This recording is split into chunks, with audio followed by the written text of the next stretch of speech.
So welcome back to some more conspiracy theories, unexplained mysteries, and whistleblowers shining light on these phenomena. But before we get to the video, man, I need y'all to help me unplug some more people out of the matrix. And you do that by hitting the like button, then putting hashtag unplugged in the comment section. All right? And if you're new, subscribe. Let's get to the video. Old school. Hello and welcome to On the Record. Those of you who joined us last week were probably amazed, as I was, by some of the latest research in the field of UFOs. There is so much to talk about, however, we were unable to fit it all into one program, so my guest again this week is UFO researcher, former state Senate candidate, and award-winning pilot John Lear. Mr. Lear, nice to have you here again. Always a pleasure to be here, George. Pilot. To begin with, we have this concept of the people from other planets as little green men. Are they green from what you know? Are they all the same, or we got different kinds of them? George, there's at least 70 different species, and probably more. But yes, as odd as it sounds, there are little green men. That's not the ones we usually see, though. We see the little gray ones. They're about 4.5 feet tall. And we see the ones that are called the Nordics. They're about 7 feet tall, look like us, but they're invariably blonde. Oh, we got names for them? This just takes it to a whole nother level. When did we start assigning names to them? Nordics? What? I'm gonna have to write that one down and look that one up now. Are y'all familiar with the term Nordic? Blonde hair and blue-eyed. They're one of the species that we have on ice. One of their crashes we recovered. Obviously, with different species, they have different motives. I mean, are there good aliens and bad aliens? Good from what aliens you know? and bad aliens, and all kinds of ways and reasons for interacting with us. And what are some of the reasons? Why would they be here? Genetic experiments, trying to, there's a misconception here. People think that our space brothers would bring us, good things and teach us how to get rid of all our diseases. And, if you stop and think about it, that may not be the best thing, because if you had a society without any disease and everybody starts living 150 years, that creates a lot of problems. So they would not meddle in that way. You believe, in part, that the movies E.T., Close Encounters of the Third Kind, were not entirely just the creative products of some Hollywood director, that maybe there's more to that. Why don't you explain? They were carefully guided by representatives from MJ12 who... Carefully guided. I like how he said that and prefaced that and phrased that and put that together and threw it to us like a curveball. Carefully guided. Why am I excited about him saying that? Is because I've grown up hearing the phrase, they never make movies about something that isn't they have to draw from some type of real something. You know what I mean? They have to draw it from some type of place, and a lot of times it's real. So when you see these alien movies, this is the way it was kicked to me as a little kid, youngin', is that they ain't making movies about nothing that ain't somewhat real. So that's all is this organization that is in charge of the cover-up in order to get us ready for the release of the information that there are indeed aliens. And in both those movies, they used small little creatures and in order to get us ready for this release of information. So to prepare us that the idea of benevolent aliens from outer space are going to help us out. Unfortunately, they're not so benevolent. So they made probably one of the most disastrous mistakes when E.T. was put out. At that time was before we discovered what I call the double cross or the grand deception.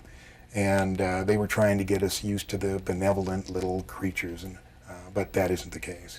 Why don't you take a couple of minutes? Now, you've done as much research on UFOs as just about anyone, I'd imagine, and if you haven't done it, you know people who have. Where did it all start, and how have we put this picture together of where they came from and why they're here? Well, the whole thing started in July 2nd, 1947. That was the first crash. First crash of an alien spaceship. Of an alien spaceship. July 6th is when they recovered it and sent it to Wright-Patterson Air Force Base. July 7th is when they held the press conference and told the people it was a weather balloon, which the press bought hook, line, and sinker. September of that year, President Truman established MJ-12, and the purpose of that was to study the saucers and cover up the existence of UFOs. And you say we recovered alien bodies from that incident, right? 4 from that particular crash, yes. And what'd they do with them? Again, that could explain why they're here. Just like in the movie Independence Day. Again, another reference that's similar to this. That could be where they pull inspiration from to make that movie. They could be here searching for something or someone that we have of theirs. They autopsied him. Dr. Detlef Bronk was the chief surgeon, so to speak. He was the one that named them EBEs. And that stands for extraterrestrial biological entities. And we captured 3 live EBEs. They were numbered in their order of capture: EBE1, EBE2, and EBE3. Where did we capture? Where did this happen? In different crashes. EBE1 lived with an Air Force colonel between 1949 and 1952. The EBEs are kept in an electromagnetic facility called a YY-2. It was designed by a Dr. Eric Wang, who worked directly for Dr. Kissinger, who has been in this cover-up since the very beginning. The reason they had to create an electromagnetic facility is the fact that the EBEs are so advanced. They're at least a 500 million years advanced from us, and probably more. They can move by thought. Move by thought. And they can also disappear. But they can't move by thought through electromagnetic facilities. So they built this facility. There was 2, one in Los Alamos and one either Edwards or up at the test site. At Groom Lake, Nevada. At Groom Lake. Now there's still one EBE still living, EBE3, and there is a videotape that eventually is going to be released to the public, and it's an interview with him.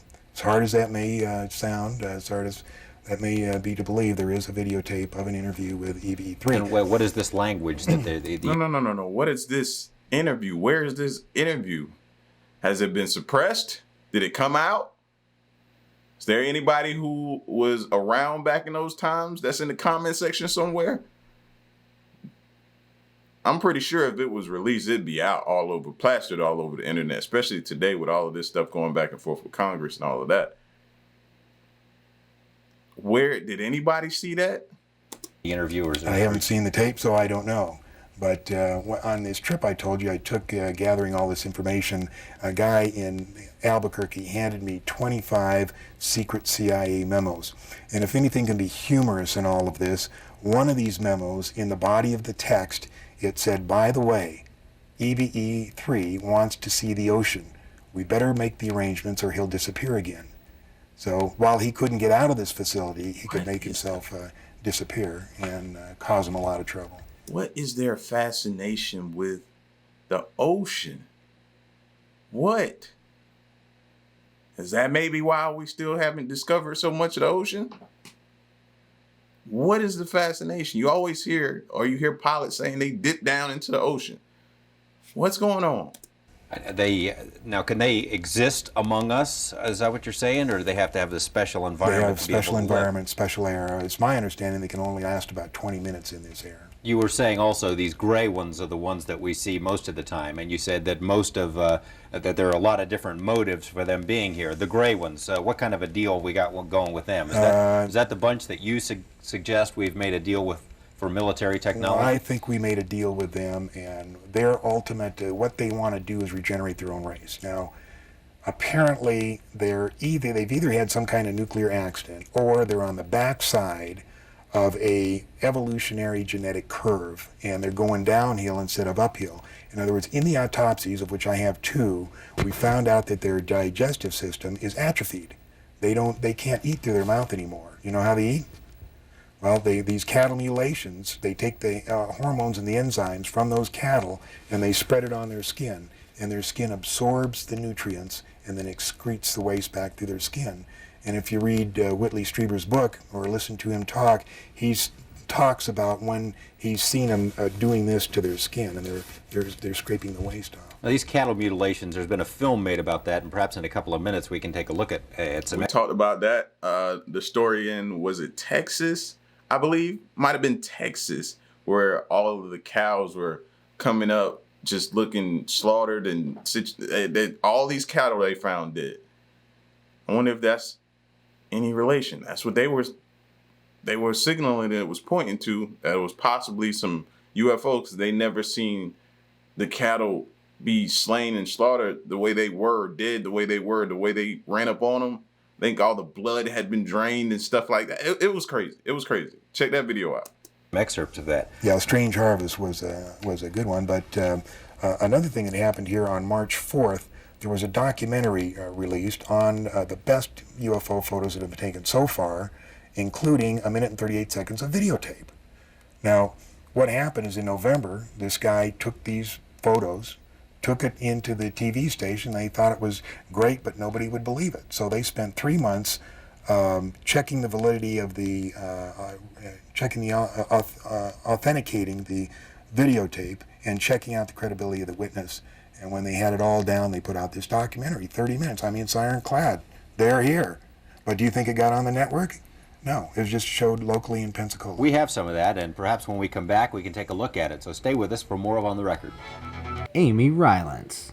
In the early 90s, Amy Rylance, a teenager from down under, claimed that something from up above had used a tractor beam to extract her from her house. Rylance and her friend Petra, who she said witnessed the abduction, stated that after she flew out the window, she was taken aboard a spacecraft, where DNA samples were taken from her. Though Rylance denied that the tests were in any way painful, she admitted that they had left marks all over her body. Most puzzling about the case was that she was found 800 kilometers away from her home, a mere 3 hours after she was snatched from her house. So did this really happen? Well, the physical evidence available is pretty underwhelming. The only marks of the spacecraft's supposed presence was a torn curtain and some scorched bushes, which Amy claims were burnt by the tractor beam. Of course, this raises the obvious question of, how did the tractor beam burn the bush but not cook her?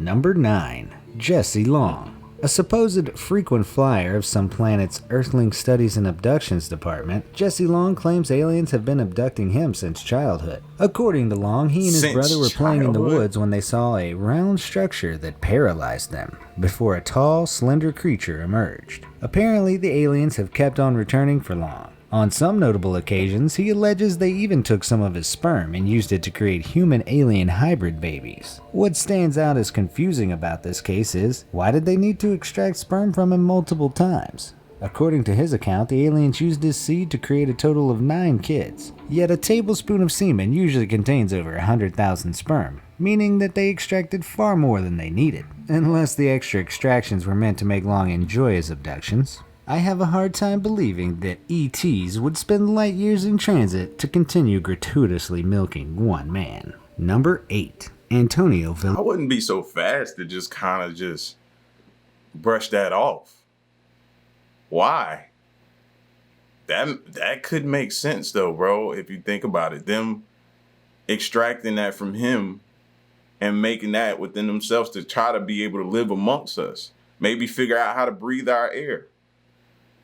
In the earlier interview, the guy was talking about they couldn't breathe our air. They can't breathe our air, possibly. So why not do that and then start trying to figure out a way to develop or bring their species along to be able to survive on this planet? It might not be so far-fetched if you just think about it.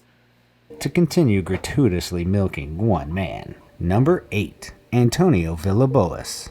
Hailing from what must have been the red light district of the galaxy, an ominous red star lit up the sky above Brazilian farmer Antonio Villalobos' house. Assuming that it must have been a fallen, floating traffic light for airplanes, Boas went out to investigate, but as he drew closer, the vermilion-hued object snatched him up. Once inside the craft, he was forced to fornicate with what he described as a red-haired alien, with whom he sired several kids. The most perplexing part of Boas's tale, however, was that after he returned from his extraterrestrial tryst, doctors on Earth diagnosed him with radiation poisoning. Aside from being the strangest STD of which I've ever heard, it's difficult to imagine a scenario in which a farmer would normally run into radioactive waste. Equally difficult to... What's in space? What's in space? A lot of what? Radiation. So, like, let's just not just do that to people, man. They be so quick to make people seem like they crazy and stuff like that, but we can connect the dots.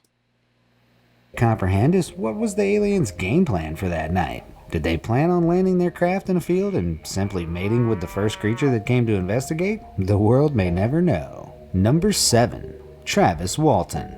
On November 5th, 1975, Travis Walton was riding in a truck through Apache Sitgreaves National Forest with 6 co-workers when they saw a low-flying UFO hovering at a low altitude. Walton stopped the car and got out to investigate. As he approached the unknown craft, however, a powerful force overtook him and he blacked out, though his friends were frightened and drove away. When he woke up, he found himself in a Steven Seagal-styled brawl, exchanging punches and blows against a group of extraterrestrials. Walton stated he only stopped fighting after an unknown human wearing a black hat gassed him by putting a plastic mask over his face. The next thing he remembers is the UFO flying off into the night after dropping him along a lonely highway. Following his claim, he allegedly passed lie detector tests confirming the story, along with all but one of his co-workers. Still, skeptics are convinced this story is a hoax because of a number of discrepancies in the accounts of Walton and his workers. Even so, I don't understand how aliens seem to always understand how our system of borders works. It boggles my mind that people are always abducted and then left in a relatively convenient place, like a highway, in their own country. You'd think that at least once the aliens would mess up and a person would land in another country. Number 6. Colonel H.G. Shaw. Colonel H.G. Shaw skyrocketed to national prominence in 1896 with his account of a buggy ride gone bizarre.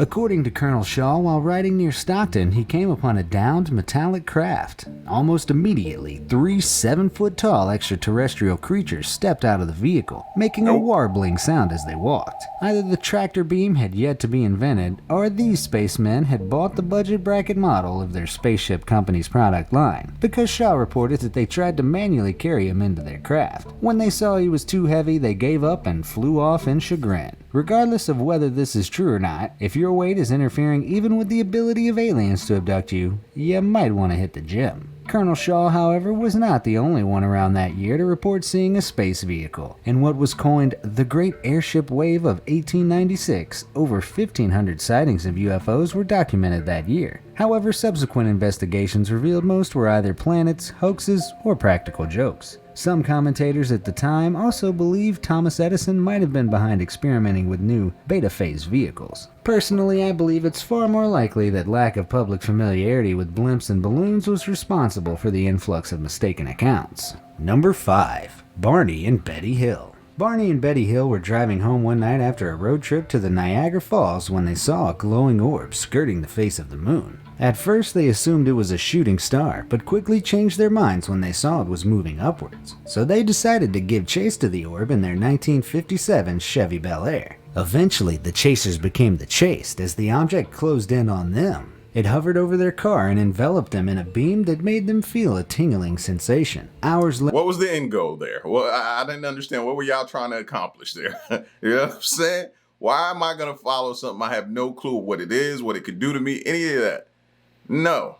Later, they found themselves 35 miles away, driving down the highway without the faintest of an idea as to how they'd arrived there. Over the next several weeks, the couple began having vivid dreams of being abducted, and they developed strange idiosyncratic phobias. Most confounding of all was a pink powder found on one of Betty's dresses that chemical analysis was never able to identify. Of course, this is far from conclusive of anything, given that forensic technology in the 50s was still in its infancy. The powder's inability to be identified probably spoke more to the failings of the instruments identifying it than to an otherworldly nature. As for their development of strange phobias, that could have been attributed to undetected spikes in their house's carbon monoxide levels. Oh my gosh, y'all got an answer for everything, man. This is the type of stuff that try to throw your scent off the trail.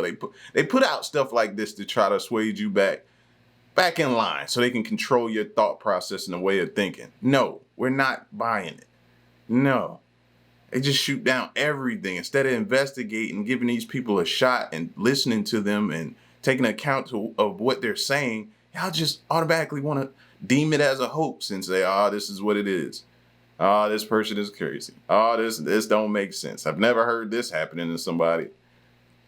Odorless gas released by faulty stoves, grills, and other household appliances replaces oxygen in the air, which when inhaled can cause feelings of anxiety and fear at mid-range levels. Number 4. Peter Corey. For whatever reason, when aliens abduct people, they tend to leave nary a trace of forensic evidence, as if they were trying to shake intergalactic Interpol off their trail. However, in the case of Peter Corey, it seems they got sloppy. In 1992, Corey made Australian headlines when he announced that 2 alien females, one appearing Scandinavian and the other Asian, materialized in his bedroom and forced him to have a menage a trois with them. Following his extremely close encounter of the threesome kind, Corey stated he could substantiate his claims with a blonde hair the Australian had found, well, down under. Subsequent DNA tests revealed the hair came from someone with a very rare form of Chinese DNA, indicating that while the sex he had may have been out of his marriage, it certainly wasn't out of this world. Number 3.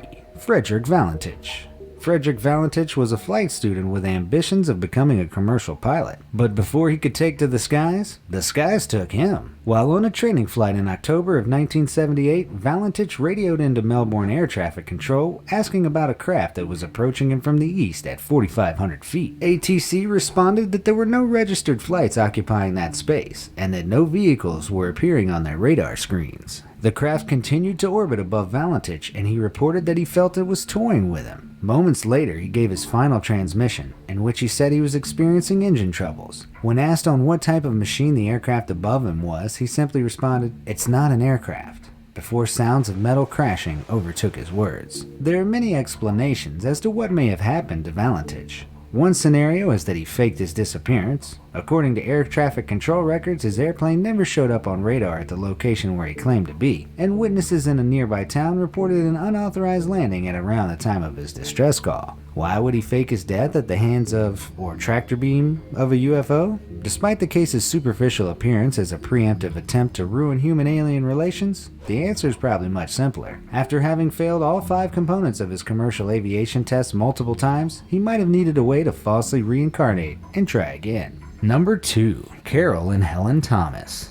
A British mother and daughter named Carol and Helen Thomas saw a blinding light emanating from the alleys through which they walked on their way to work. Accompanying the light was a humming sound, but never once to fear a soundtrack. They marched on. Suddenly, they felt nauseous and woke up disoriented and confused. Despite the walkway being completely dry, Helen's jacket was soaked in an unknown liquid. Even stranger, when they arrived to work, they were duly notified that they were hours late, despite neither one having a recollection of what had transpired over the period of unaccounted time. For months after, the pair experienced unexplained pains and blisters, as well as feelings of fear and anxiety. Under hypnosis, both gave a nearly identical account of being examined by white creatures with wet skin. Though recalling similar events under hypnosis might indicate to some a shared experience, I'd venture that it speaks more to the possibility that the hypnotist suggested the same narrative to both. In their altered state, this induced a false memory in the women that showed them being abducted by aliens, rather than being tricked by hypnotizing snake oil salesmen. But how do they infiltrate you according to the dude earlier? And they do things through the mind, right? That's what he was saying earlier in the interview. Think about that. Number 1. Betty Andreasen Lucas. While sitting in her Massachusetts home, Betty Lucas felt an indescribable force wash over her and her family. As her loved ones watched in a paralyzed horror, she was pulled from her window and taken aboard a spacecraft. There, Betty had an unknown object inserted into her cranium and was told that eventually she would receive a planetary revelation. She described the manipulating the mind again. Here's another account. But the thing about it is, right, they make these people they make them out to be crazy. But these people don't know each other, yet their stories and similarities are somewhat connected. Don't that seem interesting to you? Cranium and was told that eventually she would receive a planetary revelation. She described the feeling throughout the ordeal as peaceful, despite the high foreign object to nose ratio. Another note Betty made about her abductors was that they wore boots and appeared to float. It made me wonder, why would they need to protect their feet if they don't touch the ground? Strange inconsistencies in her descriptions, however, are not the only red flags in her story. In 2007, her son revealed that at the time when she came forward with her account, she had been suffering from intense psychological distress resulting from the recent deaths of her 2 sons. He also issued a scathing indictment against her claims, calling them hoaxes intended to steal money from the UFO community. So do you believe any of these? They could be wearing shoes because they see us wearing shoes. And it seems to me that they're trying to mimic us or be like us so they could live amongst us and different things like that. So maybe that might be why a lot of these abductions are happening. I don't know. We don't know. But what we are going to do is keep searching for the truth. Y'all get at me in the comment section, man, and let me know what you think, and stick around and stay tuned. Till next one, I'm gone. Peace.